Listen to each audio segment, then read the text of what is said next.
What's up, BookTube? Alright, so I was thinking, about how descriptive it is to describe, you know, emotional processes. It's where parables come from.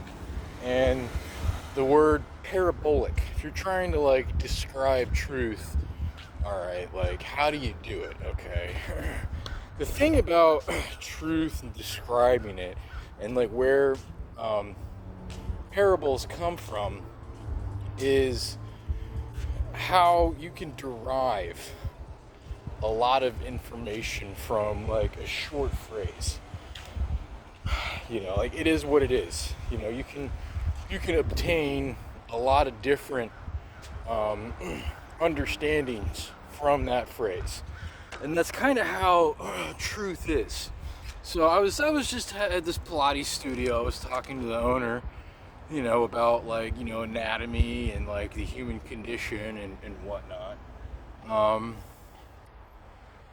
And we're getting into consciousness and soul development, because that's kind of what exercise is like. When you work out, you're controlling how much pain you're exposing yourself to, just the way self-reflection works. You're controlling how much pain you're exposing your ego to when you self-reflect. Okay, and so there's a a way of deriving information from a type of description, a way of describing something, a type of description. And that type of description is really what a parable is. A parable. I'm getting my words mixed up here, because parabolic in math is bigger on the inside. All right, that's kind of the way Doctor Who's TARDIS works. Okay, that's kind of there's a bigger universe inside Earth than the universe that we're in right now. Okay, that's called the parabolic nature. And it's interesting, etymology and language, and where language comes from.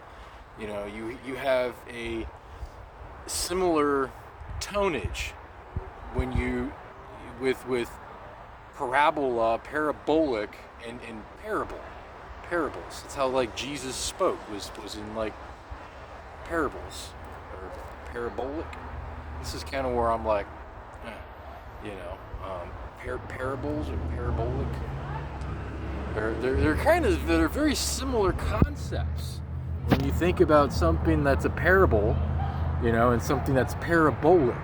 Okay, something that's a parable is you can take it and you can derive lots of different meanings from it. Well, something that is parabolic, you can it's like taking something and going deeper within and finding more density or more volume, the further you go inside an object.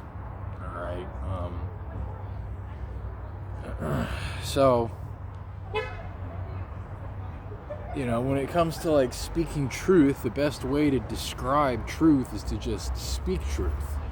When you describe truth, you're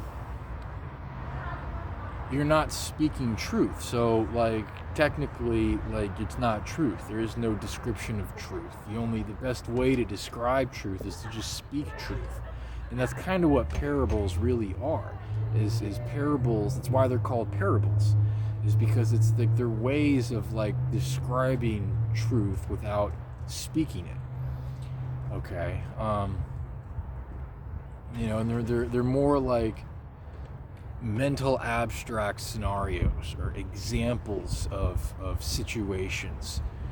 And that's kind of what truth is. When somebody demonstrates truth, they become the example for it. They become the emissary of God when you speak truth. Okay, so there's a setting, there's an example that's being set through character and demonstration. All right, and that's kind of how truth is communicated on a symbolic level. It's not like describing you know, something. It's just, you know, saying it for what it is. It is what it is. You know, like it's easier to show somebody what truth is by just saying it instead of trying to describe